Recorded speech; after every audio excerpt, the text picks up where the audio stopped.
এই যে ঢাকার ওয়েস্টিন হোটেলে এখানে NRB 5 global business summit new York USA 2026 অনুষ্ঠানটি হচ্ছে। এখানে আমরা পেয়ে গেছি বাংলাদেশের একজন গর্বিত মানুষ, যিনি দেশকে ভালোবাসে। বগুড়াতে অনেক কিছুই করেছে দেশের জন্য। প্রফেসর ডক্টর হোসনে আরা বেগম, যিনি টিএমএস এর কর্ণধার, ফাউন্ডার, এক্সিকিউটিভ ডাইরেক্টর। জনাব professor doctor Hosne Ara Begum sir, আপনাকে স্বাগত জানাই। কেমন আছেন? কেমন লাগছে আজকে এই অনুষ্ঠানে এসে? আলহামদুলিল্লাহ, অনুষ্ঠান খুব ভালো লাগছে। এই যে আপনার এনআরবি, তারপরে আপনার মিডিয়া এবং বিজনেস, এই সবার সমন্বয়ে এখানে যে একটা ইকোসিস্টেম গড়ে তোলে, সেখানে আপনার মানুষের জন্য কোয়ালিটি হেলথ সার্ভিস দেওয়া হবে, তার অ্যারেঞ্জমেন্ট করা হবে। এইটা নিয়ে যে আলোচনাগুলো হলো, প্রত্যেককে অত্যন্ত সুন্দরভাবে আলোচনা করেছেন। কারণ আমি আজকেই মানে সময় অভাবে এই জাতীয় গুরুত্বপূর্ণ অনুষ্ঠানে আসার ভাগ্য খুবই কম হয়। তো আজকে বগুড়া থেকে এসে আমি এখানে অংশগ্রহণ করতে পারে ধন্যবাদ দিচ্ছি কর্তৃপক্ষকে, আয়োজক বিন্দুকে, আপনাদেরকে। মিডিয়া ব্যক্তিরাও অত্যন্ত সোচ্চার, তাদের কারণেই কিন্তু আমাদের এই জনবহুল বাংলাদেশের আমাদের যে কল্যাণের প্রচারণা, সেবার প্রচারণা, শিক্ষার প্রচারণা, স্বাস্থ্যের প্রচারণা, এগুলো আপনারা করছেন। এই জন্য আপনাদের কাছে অনেক অনেক অশেষ কৃতজ্ঞতা।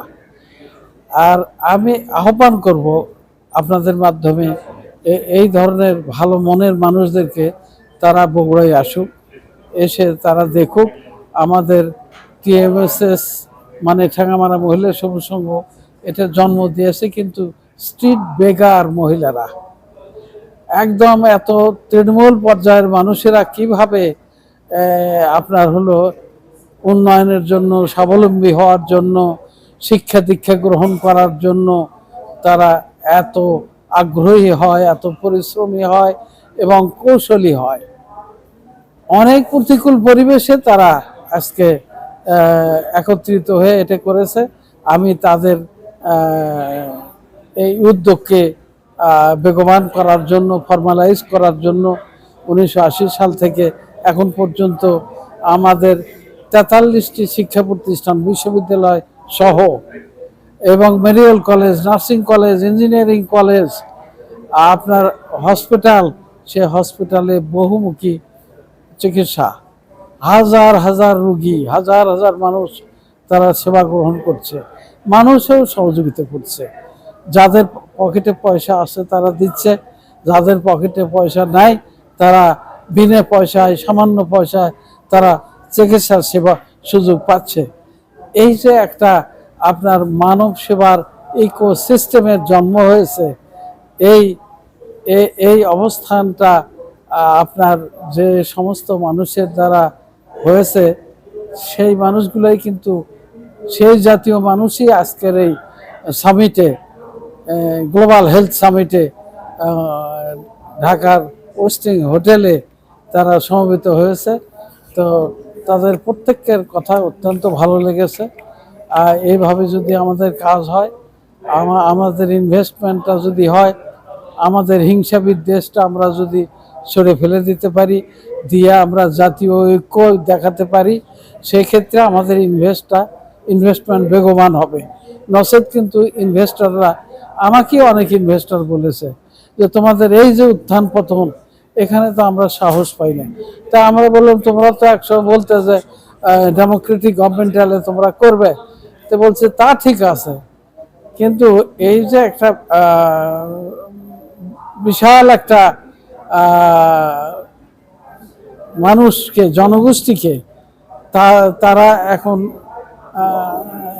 তাদের সঙ্গে এই যে এত দূরত্ব, এত বৈরিতা, এর যদি প্রভাব আসে, এর প্রতিক্রিয়া হলে তখন তো আমরা এটা রিস্ক ফিল করি, আমরা ইনভেস্ট করতে চাই না। তো সেই জন্য ইনভেস্টমেন্টের আপনার হলো ফেভারেবল পরিবেশ করতে গেলে, ইনভেস্টরদের কমফর্ট করতে গেলে আমাদের জাতীয় বিভেদ দূর করতে হবে। এটা কিভাবে করা যাবে আমি জানি না, তবে এইটা না করলে আমরা যতই বলি আমাদের স্থিতিশীলতা আসবে না, আমাদের রিস্ক থেকে যাবে, আমাদের দুশ্চিন্তা থেকে যাবে। এই জন্য যেন আমরা এই যে পক্ষ বিপক্ষ, এ পক্ষ ও পক্ষ, তাদের মধ্যে যেন একটা সমন্বয় হয়, আমাদের জাতীয় ঐক্য কিভাবে গড়বে এটা আমাদের একটা বড় বিষয়। এই সবাইকে আহ্বান রেখে আমাদের বিভেদ দূর করে আমরা যেন ঐক্যবদ্ধ হই। আর আমি আহ্বান করছি উত্তরবঙ্গের বগুড়া, যে বগুড়া একসময় এরকমই অবহেলা বঞ্চিত করা হচ্ছিল, তো আপনার অবহেলা বঞ্চিত করার ফলে আপনার বঞ্চনার থেকে কিন্তু সাংঘাতিক ধরনের বিস্ফোরণ হয়। তো এই বঞ্চনা খুবই খারাপ জিনিস, মানবতা বিরোধী জিনিস। তো কেউ যেন বঞ্চনা না করে, সাম্যতা দরকার। আর এই বঞ্চনার বগুড়ায় এসে সবাই দেখবেন যে বগুড়ার মানুষ কি পারে, কি করেছে, এবং তাদের মধ্যে মোটামুটি ঐক্য, আমি তো মনে করি জাতীয় ঐক্য থেকে বগুড়ার মধ্যে ঐক্য বেশি আছে, তো আদর্শ বেশি আছে। আমি সবাইকে আহ্বান জেনে আপনাদেরকে ধন্যবাদ দিয়ে আমি শেষ করছি। ম্যাডাম, আর একটু প্রশ্ন ছিল আপনার, মানবিক কাজগুলো তো আপনি টিএমএস এর মাধ্যমে অনেক করেছেন, সামনে কি সারা দেশে, শুধু বগুড়া ছাড়া বিভিন্ন ডিস্ট্রিক্টে কি আরো সম্প্রসারণ করার উদ্যোগ নিয়েছেন আপনি? আমাদের কাজ, আপনি তো অসহায় মানুষদের পাশে সব সময় ছিলেন। 64 জেলাতেই জি আছে। জি জি। কিন্তু বগুড়া থেকে যত আরো সম্প্রসারণ তৃণমূল সাপোর্ট জি পেয়েছি, জি জি। অন্য জায়গায় কিন্তু অতটা তৃণমূল সাপোর্ট পাই নাই। তো যার ফলে এখনো তো আমাদের 2000 অফিস আছে 64 জেলায়, সব জায়গায় কাজ হচ্ছে। বললাম যে আমাদের হলো 1,12,000 সমিতি আছে। জি। তো আমাদের কানেক্টিভিটি, আপনার নেটওয়ার্কিং আমাদের স্ট্রং আছে। তো আমরা দেখব যে কোথায় মানে প্রায়োরিটি করব, যারা যেখানে যত সাপোর্ট করবে সেখানে বগুড়ার মতো এই ধরনের বহুমুখী স্পেশালাইজড আপনার চিকিৎসা, শিক্ষা এগুলো করা হবে। এগুলো আমাদের পরিকল্পনায় আছে। আর কোয়ালিটি করার পরিকল্পনা, আর মানুষের মানসিক মূল্যবোধ বৃদ্ধির জন্য ভূমিকা রাখা, মানুষের মধ্যে ঐক্য সৃষ্টি করার, সমাজের মধ্যে, জাতির মধ্যে ঐক্য সৃষ্টি করার যে সংগ্রাম, সেইটা আমরা করব। এটাই হলো আমাদের একটা জাতীয় ভিত্তিক কর্মসূচি, প্রেরণা। অনেক ধন্যবাদ ম্যাডাম আপনাকে সাথে আপনাদেরকে থাকার জন্য। ধন্যবাদ। ভালো থাকবেন।